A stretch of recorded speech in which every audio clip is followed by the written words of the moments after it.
Boss Friedman, Ross the Boss from Manowar, Dictators, DeathDealer, so many bands. The What's Ross the going on, Boss Ross? Band. You forgot that Oh, one. Ross the Boss Band, duh. What's up, Ross? How you doing, guys? Pleasure to be here.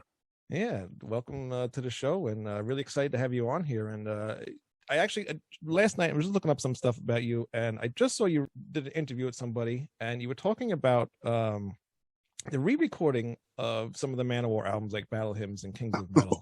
And We don't like it either. Don't worry. bands do this stuff all the time, and it's very rare that they come out, really good.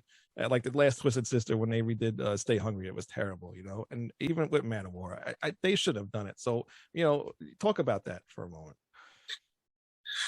Well, I mean, it's been gone over a lot of times. I think the first thing that they should have done, and he didn't do, is if you're going to do a classic old record that pretty much puts your band on the map, why don't you just get the original lineup back? Right. But for Battle Hymns, he could have done it. Right. He could have had the original lineup, me, Donnie, Eric, and Joey. I mean, and having another guitar player and having detune the songs, and it's just not the same. I mean, you're not going to recreate that same vibe, right, that same magic, that same chemistry that was on the first record, and Kings of Metal as well. I mean, Kings of Metal, Scott was the drummer, Scott Columbus, but we know Scott is not with us. Right. But he still could have gotten either Donnie or what's his face? Rhino or Anders Johansson, I guess. No, I'd rather have Rhino, but I'm nothing against Anders, but I mean, it's just not the same. I mean, and then the excuse was, oh, we're doing it for the sound, make the sound better, and I just didn't. You're not going to get it. It's not going to be the same. Yeah, you use different equipment, and different place you're recording it from too. So you're not going to have that same open sound and everything. And the way things are recorded nowadays, everything's so compressed and everything. It does not sound the same as back then. Exactly. I mean, you're not going to get the same. The results, it's never going to be as good as the original. Never. And I'll tell any band that. I mean, it's just, you're not going to get the same results. It's just never going to happen. Yeah. Is there a reason why he didn't ask you to come back to the band just to at least record that? Or you're laughing? I could say a couple of reasons, but I don't want to get us kicked off online little promo radio. No, well, I mean, the reason we don't talk. Yeah. And, we'll put it like that. Yeah. So you didn't leave in a friendly terms when you left. They'll figure it out on Blabbermouth. Yeah. all the geniuses, the haters, everybody there they'll get it. Yeah. Well, look, we're familiar with your history. I mean, everything from the Dictators to Shakin' Street. We know that you know what it takes to create good quality, powerful recordings, and you're still doing that to this day. And I really have to commend you on the live performances, let alone the recordings that you put out, especially the one that when you recently had KK Downing perform with you. I mean, I was blown away by how good the dual guitar tandem sounded between you and him. That was killer. Thank you for bringing that to all the metal fans out there. Good stuff. Yeah, I mean, that whole thing, it just sort of kind of just came together. I mean, we were going to do a Bloodstock appearance, and a friend of mine, said, "Oh, by the way, I'm friends with KK." I said, "Really? So why don't you invite him down to the show, because it's his neighborhood, in the Midlands over there." And okay, and then he calls me. Okay, he's coming. He'll come. And then, I mean, I didn't get a no, so then, I took it one step further. I said, well, why don't you see if he wants to, if he comes down for a beer, see if he wants to jam with us. And then he spoke to KK, and then the next thing I know, he said yes. And I go, wow. I go, okay, so let's take it one step further here. Why don't you come, let's do a couple of songs, and let's see what happens, And I was thinking well, maybe KK maybe this is the way KK could get back in the Priest, and who knows what could happen. I know something good is going to happen if he comes out on stage with us. I mean, he hadn't been on stage in 10 years. And we flew into England. We flew a day earlier. We practiced 2 days at KK Steel Mill. And we had that set down. I mean, we had it down before, but Mark, Mike, and Steve had those songs down. I had those songs down. We knew exactly what was going to happen. I even took my SG with the mirrored pickguard on it, so it looked like Glenn Tipton's, and out of respect. And so we did the show. It was like people were floored. It was amazing. I mean, KK was out there, just for like 5 seconds. He went out 5 seconds. He just got a little, to get his sea legs on there on that stage. And then after that, it was like it snapped into it for him. And he was like he had never left. I mean, and it's like, he was so excited after the show. I mean, let's do more. I want to do more, he was like so energized from finally playing music after 10 years. I mean, it was a great thing. It really was a great thing. And the crowd was great that day, and amazing. And he was back. So, of course, he's not a Judas Priest, but he's got his own band, KK, and KK's Priest, and he's got his own thing now. And, he's back at it. So I'm very happy. I knew something good was going to happen, and I'm glad. I mean, I just wanted to put some positive vibes back on the planet when it came to that, Right.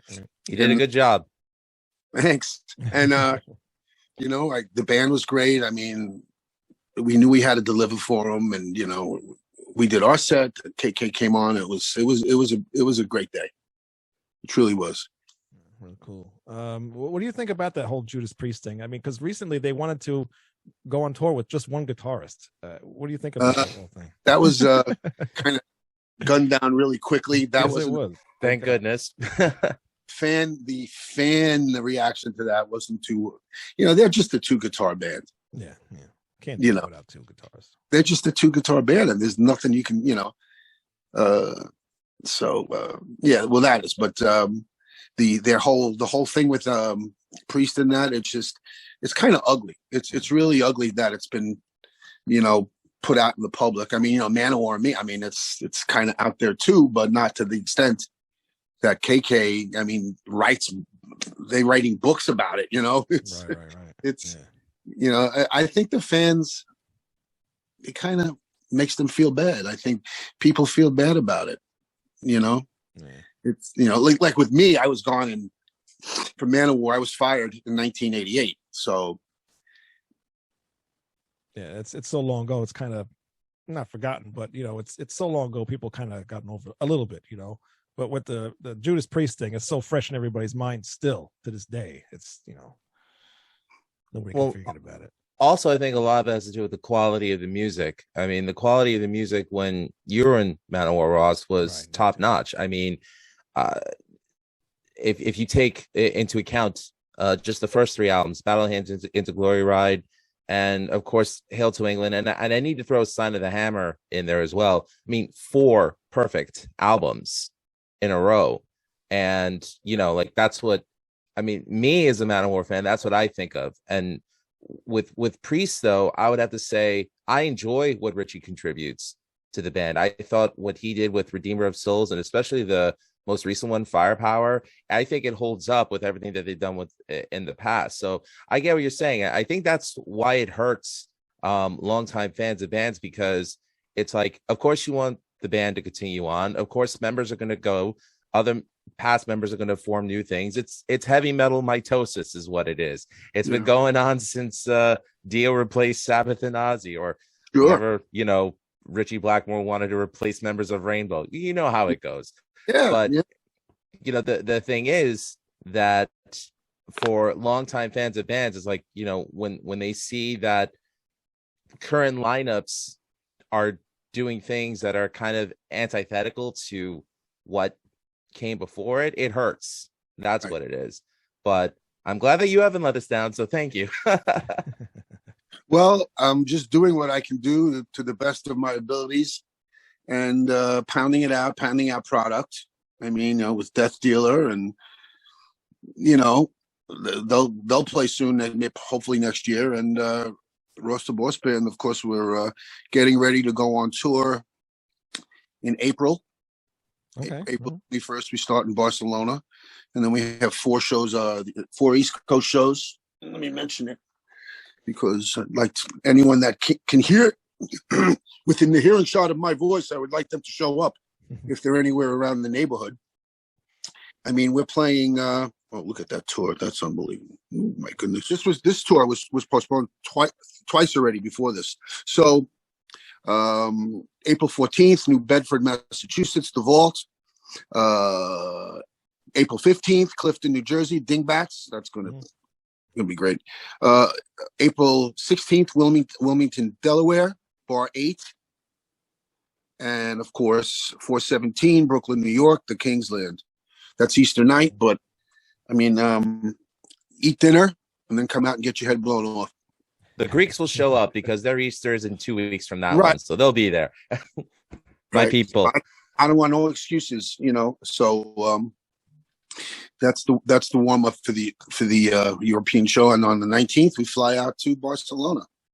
Hopefully, if there's no World War III. So No. Yeah, we're waiting for that one. Well, I'm glad you got a New York show, because I know for a while Ross the Boss Band was playing Blackthorn 51 in Elmhurst, Queens, which was a great location because it wasn't too far from the old Lemoore East on Queens Boulevard.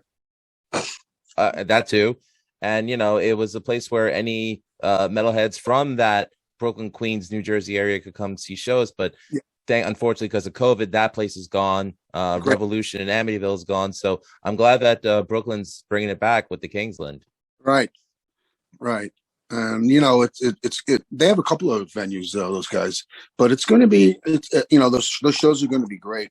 We have a killer set. I mean, we have a lot of songs and jam packed rock action and metal action, and it's going to be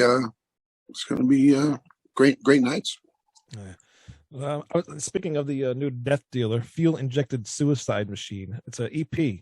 Tell us a little bit about that. How'd you get involved with Sean Peck, by the way? Because you've been... and that's a Mad Max reference too, isn't that? Yeah. Yes. It's kind of like it's a famous story, because it's around 2010. I get this call from Sean Peck, right? And I didn't even know who the guy. I mean, I never heard of his band. I never knew.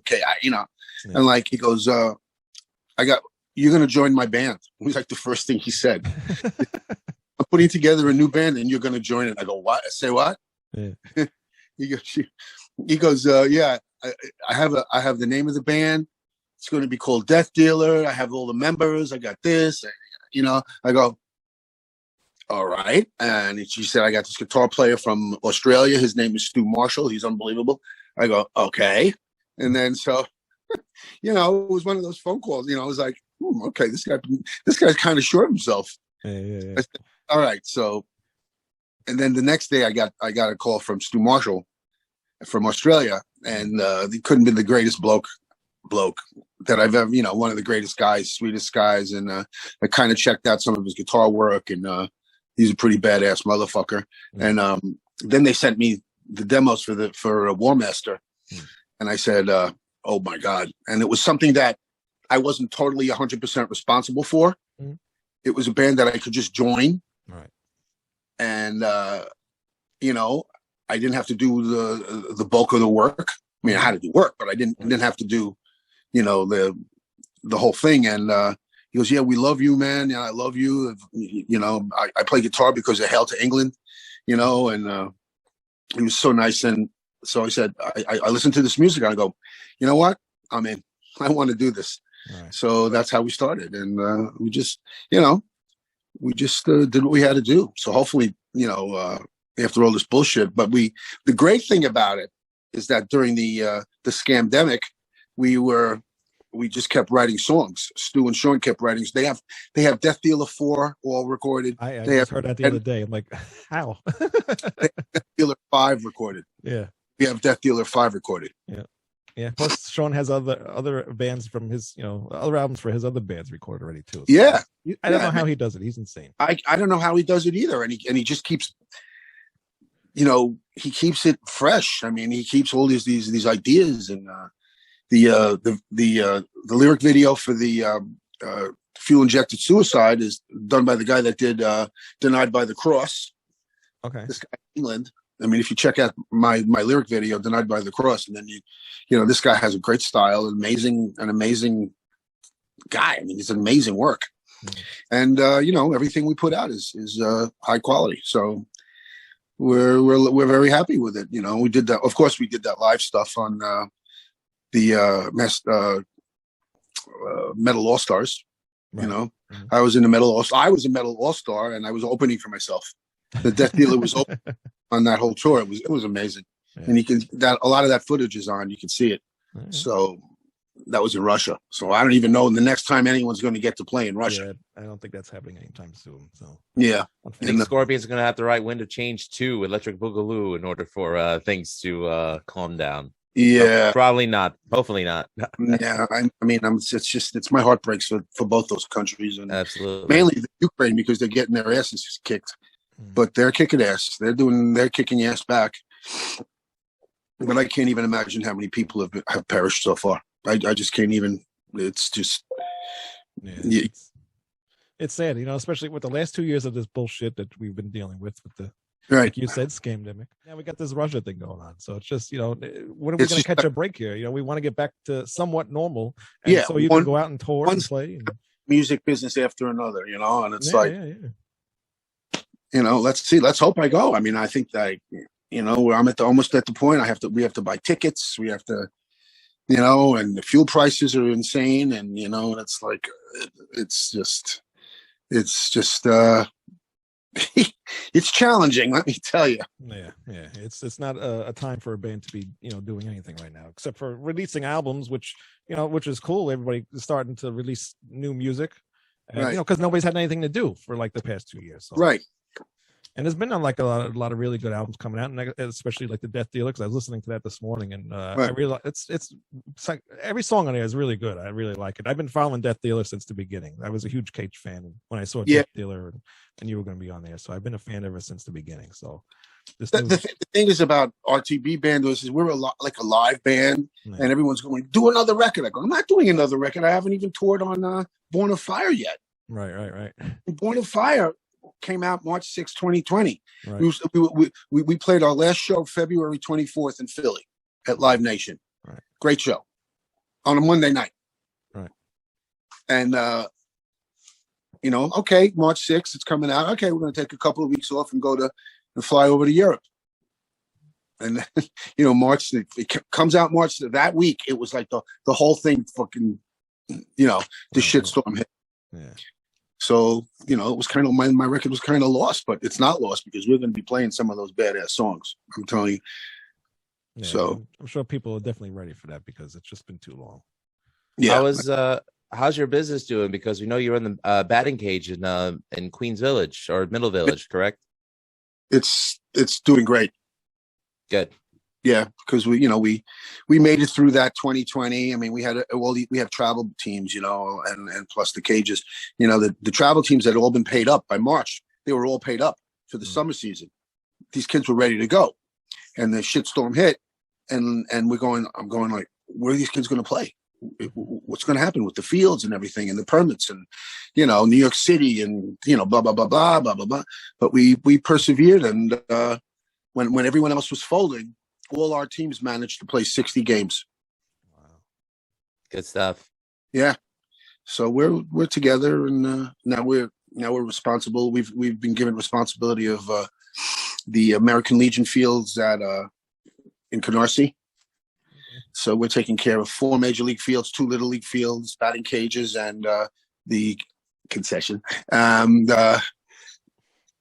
So we're my son's out there mowing the lawn. We're getting the mounds ready, delivering the clay. It's great. All the grass has been treated, and so we're ready for the season. Wow, really cool. Play ball. Yeah, that's right. And in New York City, there's a nice facility. Then this facility is going to be the best facility in New York City to play ball. Our facility. All right, cool. Where now? What got you into starting with the batting cage? Because I was reading something about your son was a big baseball player. My son was a great athlete growing up, and so we started the cage in 2005.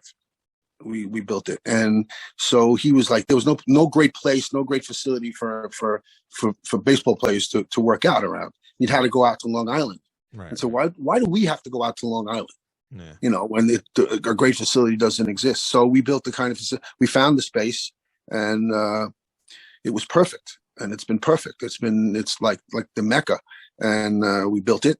It was expensive. I mean, we had a lot. It was like $250,000 to do it, but we borrowed. We didn't have that much money. We rent the building. Still do, but so thank God everything is great. We built it, and people come. Yeah.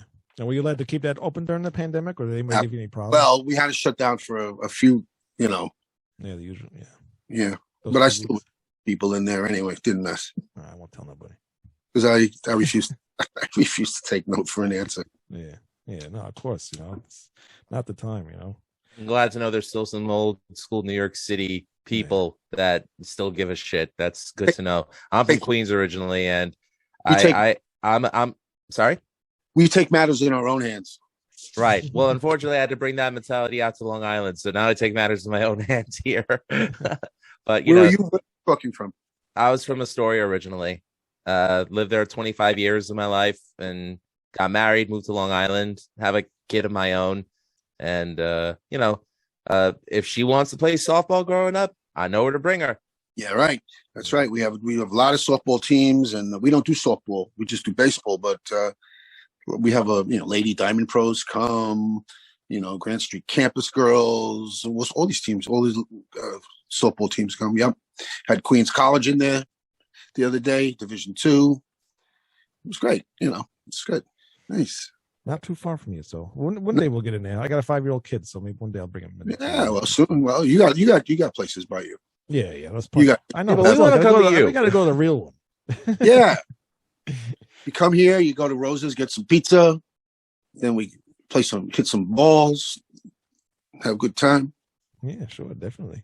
I like that. Yeah. Let's see, what else have I got here? The Dictators. You got the Dictators back together, and you're working with Albert Bouchard. How'd you get involved with working with him? My relationship with Albert goes back to, of course, when the Dictators were managed by Sandy Perlman, who managed Blue Oyster Cult. Okay, all right, yeah. Yeah, so we played a zillion shows. We opened up for them a zillion times, from 76, 77, 78, and Albert and I just remain friends. He always calls me for, can you play this? Can you play that? And, play on this, play on that. Yep. And then I joined, he had a band called the Brain Surgeons, with his wife, Deborah, his wife at the time, Deborah Frost. And I joined the Brain Surgeons. I wasn't a big fan of Deborah Frost, but I joined the Brain Surgeons, and we made this one incredible record. You have to check this record out. Okay. And most of my songs on it, and Albert's too. It's called Denial of Death. If you haven't heard this is the fiercest metal. I'm telling you, some of my best playing on that freaking record. And I did that, and then hopefully we're going to re-record a new female vocalist on that record. And Eddie Trunk said I'd have a hit record if the vocalist was different. Yeah, he told me that. He said it would. And so that's that aside. So Albert. So when it came to the Dictators, Andy and I said we're going to reform the band without Mr. Manitoba, without Handsome Dick, because the band's parted ways with him, and so it would be me and Andy, and Scott Kempner, the original guitar player. Unfortunately, what happens? Scott is diagnosed with dementia, and it's just our hearts are broken. We're just devastated, and so what do we do? So let's get a new guitar player. We're gonna go on. We're gonna keep going on. And so, what about the drummer? So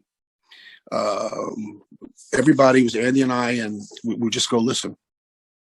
Albert Bouchard, We called up Albert. He says, I always wanted to be a dictator. He said, you got the job, buddy. So it was Albert, me and Andy. And so for the second guitar player, then a lot of the candidates went back and forth. We came up with Keith Roth from Sirius. He's a Sirius DJ and good guitarist, a really good guitarist, great singer. And we auditioned him, and he got the job. So it's so we've been recording. We have a couple of singles out. Let's get the band back together. Goddamn New York.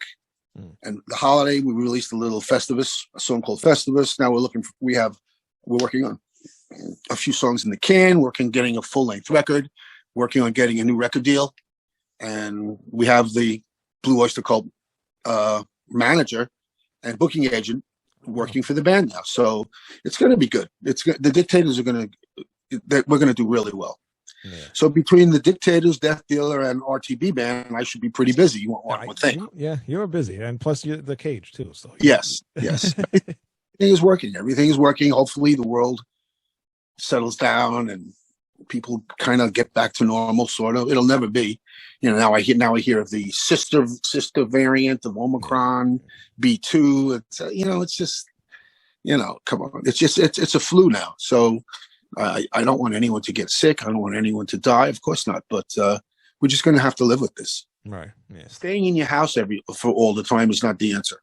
Yeah. No, I worked this whole pandemic, because I'm essential. So I was out every single day, out every single day. So, but everybody's different.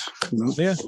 You don't know how it's going to affect somebody, but I have a question. As a guitar player, I'm always listening to guitar players' tones and looking at their technique. And I was watching old footage of the Dictators playing Sonic Reducer at CBGB's.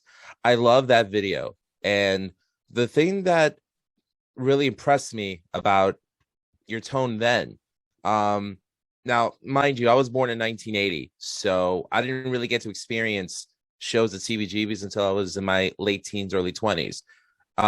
When it comes to amplification, I know of, Marshalls, obviously, how now they have the 2 channels with gain. Yeah. I play Black Star amps, so there's 3 channels on that. Right. But what exactly were you playing back then in terms of amplifiers? Because I don't think you're very big on pedals. So how were you able to get a tone like that out of whatever Marshalls you were using back then? And what are you currently using now in your rig? Okay, so that's an excellent question. I don't use pedals, any pedals, zero. I didn't think so. I just plug straight into the amp like Chuck Berry or BB King would. And the back then, I think they were Marshall Majors, with the 4 inputs, and so what you had to do was cross them and plug in top left and cross them. And so you have 2 volumes, but you had to blast them. But I can get my tone out of anything. I have my tone in my hands. It's in my hands, and now thank you for the compliment, by the way.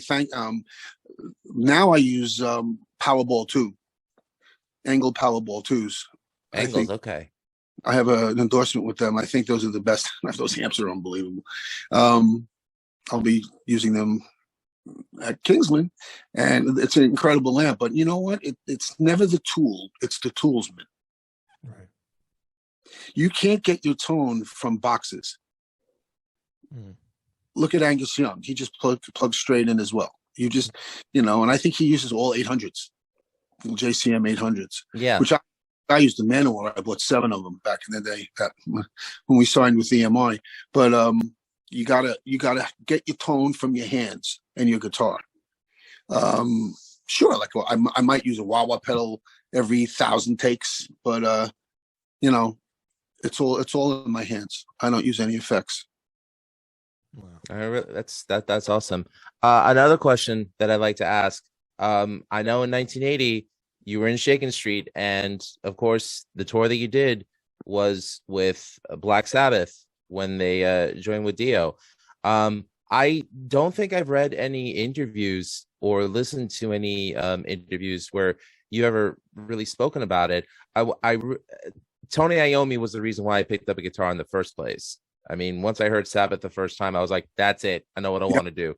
So I wanted to ask you, not comparisons of tours then to tours now, but what was it like touring with Sabbath, with Dio? And, like, did you know that this was going to be what it ended up becoming?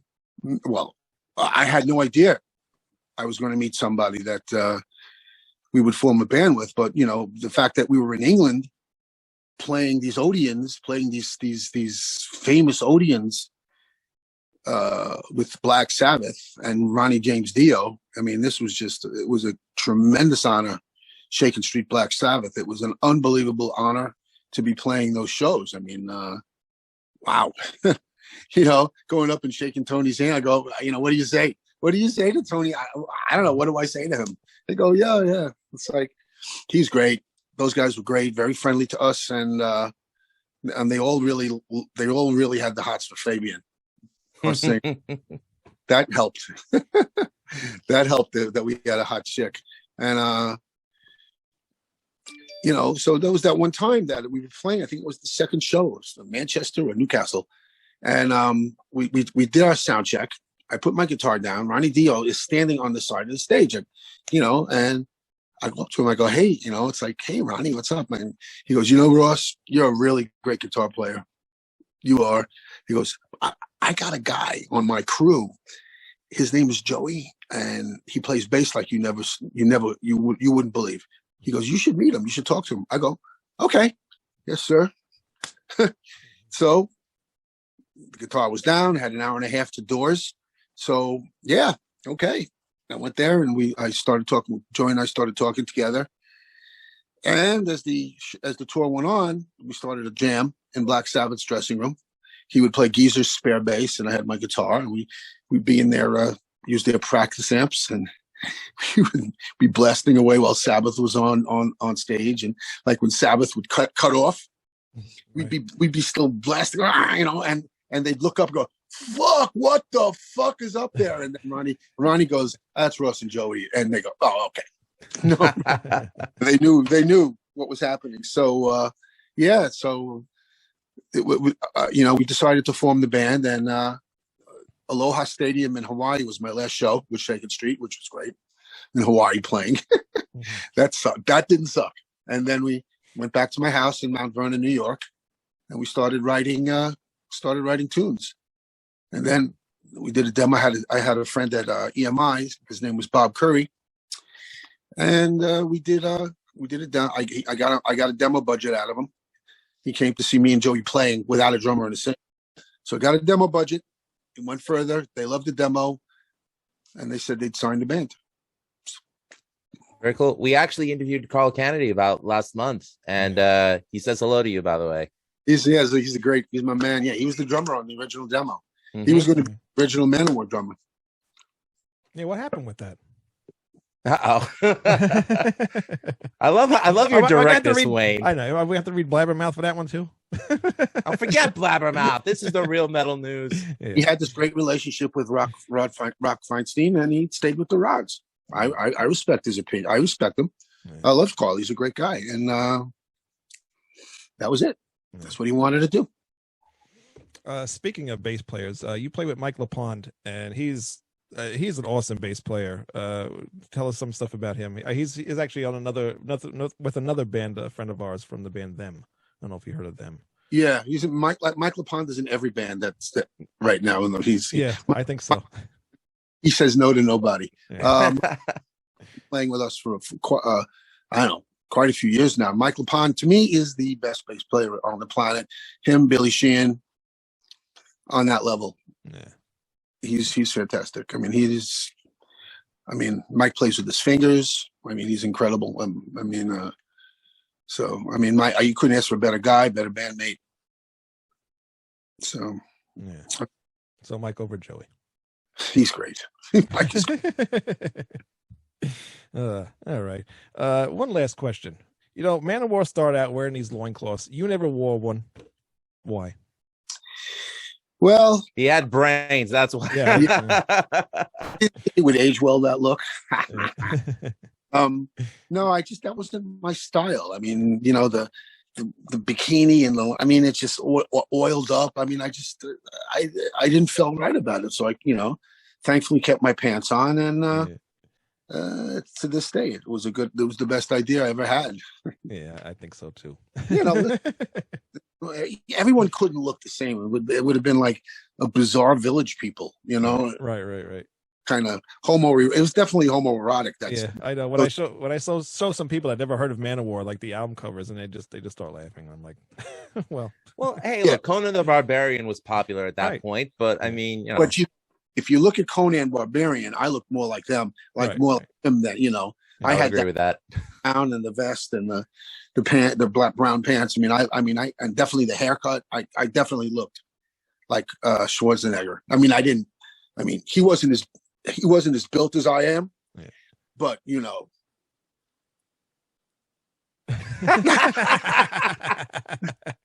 like, wait a minute. We know Arnold's a puny man. Anyway, he's a puny man. No, that movie totally influenced Manowar a lot. Yeah. I will say one thing though. I definitely know that Pete Steele, rest in peace, his former band Carnivore on their first album. I mean, you put like the way they looked with their furs and everything, and put it against what Manowar was rocking at the time. That would have been a killer tour or a killer show back in the day. They loved us. Those guys loved Manowar. Holy shit! Really? They really did love us, and they were great. Pete Steele was great. We miss him very much. Yeah. Do you have any stories about Peter Steele? No, because he was out in Brooklyn. I was out in Queens. Those guys were fantastic, though. He never picked up your garbage. Pardon? He never picked up your garbage. No, he was in the Brooklyn Parks Department. Wait, he wasn't going to be. He wasn't going to be doing that much longer. Yeah. It's a shame that he passed away. Typo Negative took off really pretty good. Yeah. I saw the last show before he passed away. Terrible. Yeah. Well, anything else, Lou? Well, I just want to say, like Ross, we've been friends on Facebook for a while. I'm so happy that I got to meet you in person finally. And sorry, what's your last name? Mavs, Mavs. Okay. Oh yeah. Okay. Yeah, I like a lot of what you write because I'm in agreement with you on a lot of things.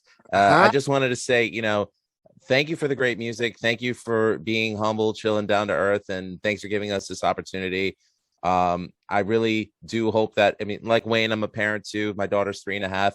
I'm hoping that, with the passage of time, I could come out to more shows and, support more of the bands that I want to. I'll make sure I can get to the Kingsland. But no matter what, I know you're in Queens, my old hometown, so I love to come to the batting cages as well, support any way I can. So thank you for the great years of great music. Hope to see you guys. That'd be fantastic. What keeps you going all these years, man? You've been around forever. What keeps you going? Just the fact that I have a goal, and I'm just not going to be happy until I achieve it. And it just drives me to play guitar. I'm addicted. I have to play guitar every day, and I have to be on stage, and I have to work every day. I'm a workaholic, and I just have to keep going. That's just the way it is. Yeah. Did you ever have like a moment in time where you said, maybe I don't want to do this no more? Not really. No. Well, that's cool, man. Because I've had that moment. I play drums. Me and Lou both play music, and I've had my moments where I'm just like, why? But you're way more successful than me and Lou will ever be. But it's easy. It's easy to give up, But if you fold your hand, you never know if you're going to do the next time. So exactly. Any advice you can give some of these new bands that are starting out today? Yeah, don't quit. Don't sign contracts without you're getting a lawyer that you trust that works for you. Guitar players, you got to start listening to the blues. Don't start with Eddie Van Halen, okay? Because Eddie Van Halen started with blues. Eddie Van Halen, like me and Angus Young, they started Albert King, B.B. King, the King. you got to start, and you got to know where. At least you got to know where music came from, Right. you know, and build your foundation of music. It's great advice. Yeah, definitely good advice. Well, Ross the Boss, thank you very much for coming on the show. Well, good luck to your show. I hope it's just the first of many great things to come for you guys. I hope. And Thank you. I'll see you at Kingsland. Yes, you will. Look, I'll be in the back just waving like this. Okay. No. Happy. Looking for some new podcasts to listen to? Well, look no further than the Ratsaw Review Network. Ratsaw Review is taking over the podcast world with plenty of shows to choose from within their network of entertaining programming, including the flagship show Ratsaw Review with Wayne Noon, Greg Noggle, and Lou Mavs, as well as occasional co-hosts Manny Mejias and James Lilquist. We also have the official Ratsaw Review spin-offs, such as Album vs. Album, Screams from the Grave, where we discuss beloved yet forgotten hard rock and metal albums of the past, and a King Diamond podcast called This Broadcast Belongs to Them. We've also got Old Man Metal's Musings, The Right Opinion with Harrison Bergeron, Beyond Bushido, a podcast dedicated to pro wrestling and MMA with James Lilquist and Eric Adams. No relation to the guy from Manowar or the mayor of New York City. The Vieira Vault with Ralph Vieira. Schmack-a-gob to you too, Ralph. The Timo Tolkki podcast featuring Stradivarius and Avalon founding member Timo Tolkki. The BS Sessions with Mark and Jerry. Just the Cheese Please, a podcast dedicated to cheesy films of the 1980s with Tara J. and Adam. The Friday Night Party with the great Harry Barnett and Evie. And the Music is Life podcast with Lou Mavs. The Ratsaw Review Network is your go-to one-stop shop for the best podcasts out there today. Go to ratsawreview.com for more info and to find out where you can find, follow, subscribe, and comment on YouTube, Facebook, Instagram, TikTok, Twitter, and all streaming platforms. The Ratsaw Review Network. We're taking over.